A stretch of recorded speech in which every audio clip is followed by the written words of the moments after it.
عمل اس وقت صحیح ہو سکتا ہے جس وقت بتانے والے سمجھانے والے کی عزت اور عظمت دل میں ہو، محبت اور قدر دل میں ہو۔ اللہ تعالیٰ نے اس ارشاد پاک کے ساتھ یہ بھی بیان فرما دیا کہ جب ہدایت آئی تو ایسے بھی لوگ تھے جنہوں نے نبی پاک صلی اللہ علیہ وسلم کے ارشاد پر آمنا و صدقنا کہا اور فدا ہو گئے،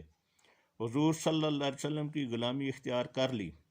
اور حضور صلی اللہ علیہ وسلم سے تعلق پیدا کر لیا۔ اس تعلق پر انہیں اپنے ماں باپ، اپنی اولاد، اپنی جان، مال، وطن، قوم، عزت، آبرو، غرض ہر چیز کو فدا کرنا پڑا۔ ایسے بھی لوگ تھے جنہوں نے اس ارشاد پاک کے بتانے پر نبی پاک صلی اللہ علیہ وسلم کی عزت کو تسلیم نہ کیا، یعنی اس ارشاد کو نہ مانا۔ ان پر اللہ تعالیٰ کی اتنی ناراضگی ہوئی کہ اللہ تعالیٰ نے فرما دیا ان الذین کفروا سواء علیہم اانذرتہم ام لم تنذرہم لا یؤمنون ختم اللہ علی قلوبہم وعلی سمعہم وعلی ابصارہم غشاوۃ ولہم عذاب عظیم۔ بے شک جو لوگ انکار کرتے ہیں ان کے لیے برابر ہے کہ آپ انہیں ڈرائیں یا نہ ڈرائیں، وہ ایمان لانے والے نہیں۔ اللہ تعالیٰ نے ان کے دلوں پر اور ان کے کانوں پر مہر لگا دی اور ان کی آنکھوں پر پردہ پڑا ہوا ہے اور ان کے لیے بہت بڑا عذاب ہے۔ سورۃ بقرہ آیت نمبر 6 اور 7۔ ایک تیسرا طبقہ بھی تھا جو ظاہراً نبی پاک صلی اللہ علیہ وسلم کی عزت کرتا تھا اور اپنے آپ کو ایماندار کہتا تھا، لیکن دل سے وہ دین الہی کو قبول نہیں کرتا تھا، دل سے وہ کفار کے ساتھ تھا۔ انہیں منافقین کہا گیا اور ان کا انجام بھی اللہ تعالیٰ نے بتا دیا۔ یہاں اللہ تعالیٰ فرما رہا ہے کہ جنہوں نے اللہ تعالیٰ کے ارشاد پاک پر عمل کیا اور جنہوں نے نہ کیا، ان دونوں کے عمل کیسے ہیں؟ اللہ تعالیٰ کے ارشاد پاک پر عمل کرنا، نبی پاک صلی اللہ علیہ وسلم کی ذات پاک کی غلامی اختیار کرنا، اللہ تعالیٰ کے ارشاد پاک پر عمل نہ کرنا، نبی پاک صلی اللہ علیہ وسلم سے بے رخی،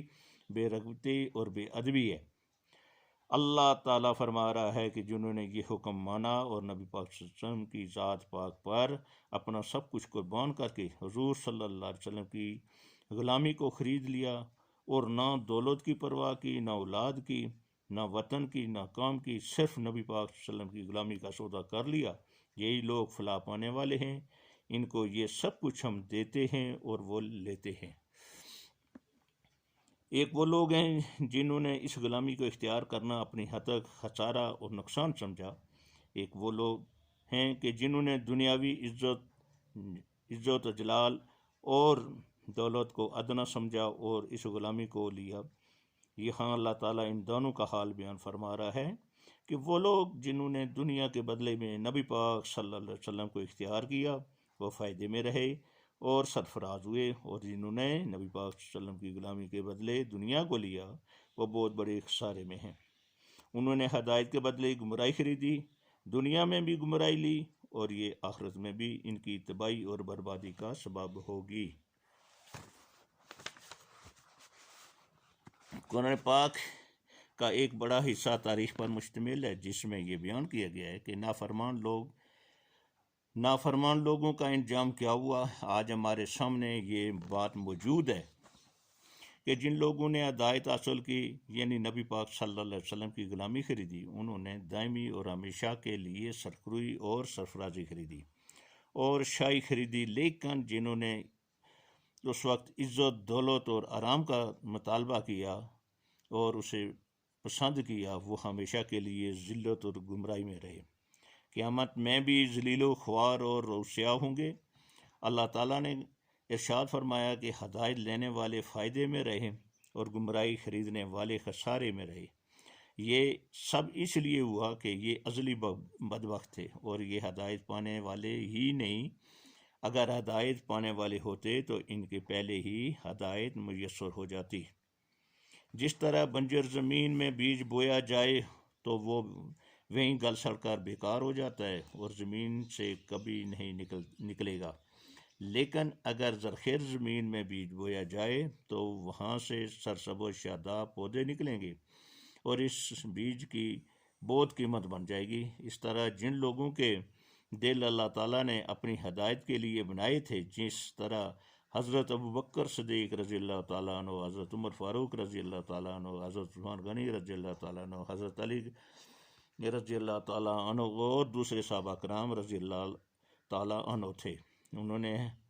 نبی پاک صلی اللہ تعالی وسلم کو دیکھا، آپ صلی اللہ علیہ وسلم کا چہرہ مبارک دیکھا تو انہوں نے کہا کہ یہ چہرہ سب سے سچا چہرہ ہے اور اللہ تعالیٰ کے نور کا مظہر ہے، یہ سرتاپا ہدایت ہے اور اسی غلامی میں ہماری نجات ہے۔ لیکن جو ازلی بدبخت تھے ان کے متعلق فرمایا گیا کہ یہ ہدایت پانے والے ہی نہیں، جیسے ابو جہل، ابو لہب، حالانکہ ابو لہب نبی پاک صلی اللہ علیہ وسلم کا حقیقی چچا تھا، لیکن سب سے زیادہ مخالفت اسی نے کی اور وہ دنیا میں بھی اس طرح ذلیل ہوا کہ کئی میل تک اس کی بدبو آتی تھی۔ اس کے اپنے بیٹوں نے اسے دفنانے کے لیے بڑی نفرت کا مظاہرہ کیا، لکڑیوں سے دھکیل کر اسے گڑھے میں پھینکا اور اس پر مٹی ڈالی، اور آخرت میں جو اس کا انجام ہوگا اس کا ہر آدمی اندازہ لگا سکتا ہے۔ یہ سب کچھ بیان کرنے کا مقصد یہ ہے کہ اگر انسان اللہ تعالیٰ کی ہدایت حاصل کرنا چاہتا ہے جو سرخروئی اور سرفرازی کا ذریعہ ہے اور سبب ہے، تو اس صورت میں حاصل کر سکتا ہے کہ نبی پاک صلی اللہ علیہ وسلم سے تعلق پیدا کرے، یعنی نسبت رسولی صلی اللہ علیہ وسلم حاصل کرے۔ اس کائنات کو بنایا ہی اللہ تعالیٰ نے نبی پاک صلی اللہ علیہ وسلم کی خاطر ہے اور ساری کائنات کے لیے حضور صلی اللہ علیہ وسلم کو رحمت للعالمین بنایا۔ حضور صلی اللہ علیہ وسلم کی خاطر ہی دنیا میں بھی مخلوق پر رحم و کرم فرمایا اور آخرت میں بھی شفاعت بھی حضور صلی اللہ علیہ وسلم کی خاطر ہی ہوگی اور حضور صلی اللہ علیہ وسلم شفیع میسر ہوں گے۔ جب نبی پاک صلی اللہ علیہ وسلم معراج شریف پر تشریف لے گئے تو اللہ تعالیٰ نے حضور صلی اللہ علیہ وسلم سے فرمایا کہ میں نے آپ صلی اللہ علیہ وسلم کی امت کو اس لیے غریب رکھا تاکہ قیامت میں ان کو حساب نہ دینا پڑے۔ میں نے آپ صلی اللہ علیہ وسلم کی امت کی لوگوں کی عمریں اس لیے کم رکھیں تاکہ ان کے گناہ زیادہ نہ ہوں۔ میں نے آپ صلی اللہ علیہ وسلم کی امت کو سب سے آخر میں اس لیے پیدا فرمایا کہ انہیں قبر میں تھوڑا وقت گزارنا پڑے، یعنی اللہ تعالیٰ کے تمام رحم و کرم مہربانیاں حضور صلی اللہ علیہ وسلم کی طفیل ہیں اور ان کا حقدار انسان اس وقت بن سکتا ہے جب نسبت رسولی صلی اللہ علیہ وسلم حاصل ہو۔ اگر نسبت رسولی صلی اللہ علیہ وسلم سے انکار ہو تو دوسرے لفظوں میں اللہ تعالیٰ کی تمام رحمتوں مہربانیوں سے ہی انکار ہے، اور یہی بدبختی ہے۔ نسبت رسولی صلی اللہ علیہ وسلم حاصل کرنے کے لیے سینوں کی صفائی ضروری ہے، جو اس محفل کی غرض و غایت ہے، جس لیے سب کو بلا کر اللہ تعالیٰ کی یاد کی ہدایت کی جاتی ہے۔ بار بار تاکید اس لیے کی جاتی ہے کہ بار بار نفس اور شیطان انسان کو گمراہ کرتا ہے، دل میں ڈالتا ہے کہ آج تمہیں فلاں ضروری کام ہے، فلاں کام کر لو پھر شامل ہو جانا۔ یہ سب شیطان اور نفس کی طرف سے ہوتا ہے۔ میں آپ کو اس لیے بتاتا ہوں کہ یہ ہدایت کی جگہ ہے اور یہاں ہدایت کا سبق دیا جاتا ہے۔ اس محفل سے محروم ہونا بہت بڑی نقصان کی چیز ہے۔ آپ کو ہدایت دیتے دیتے میں نے خود بڑی غلطی کی ہے کہ میں خود پچھلے ہفتے نہیں آیا۔ آپ سچ مانیں کہ سارا ہفتہ میں اپنے آپ کو ملامت کرتا رہا، سارا ہفتہ میں اپنے آپ کو اس طرح دیکھتا رہا جس طرح ایک بہت بڑے مجرم کو دیکھا جاتا ہے، اور استغفار کرتا رہا کہ یا اللہ میں نے کتنا بڑا جرم کیا ہے، شیطان اور نفس نے مجھ پر کتنا غلبہ کیا ہے کہ میں تیری یاد سے غافل رہا اور میری وجہ سے کتنے لوگ بھی غافل رہے۔ آج میں صرف یہی دعا کروں گا کہ اللہ تعالیٰ میری اس غلطی کو معاف کرے اور آئندہ اس جرم سے اللہ تعالیٰ مجھے بچائے۔ اب خلوص دل سے شروع کریں، خلوص دل سے سنیں، سمجھیں، اللہ تعالیٰ سے توفیق مانگیں، دعا کریں کہ یا اللہ ہمیں سمجھنے کی، پڑھنے کی، سننے کی، سمجھنے کی توفیق عطا فرما تاکہ ہماری دنیا اور آخرت بن جائے اور ہمیں اس پر عمل کرنے کی توفیق عطا فرما۔ وما علینا الا البلاغ المبین۔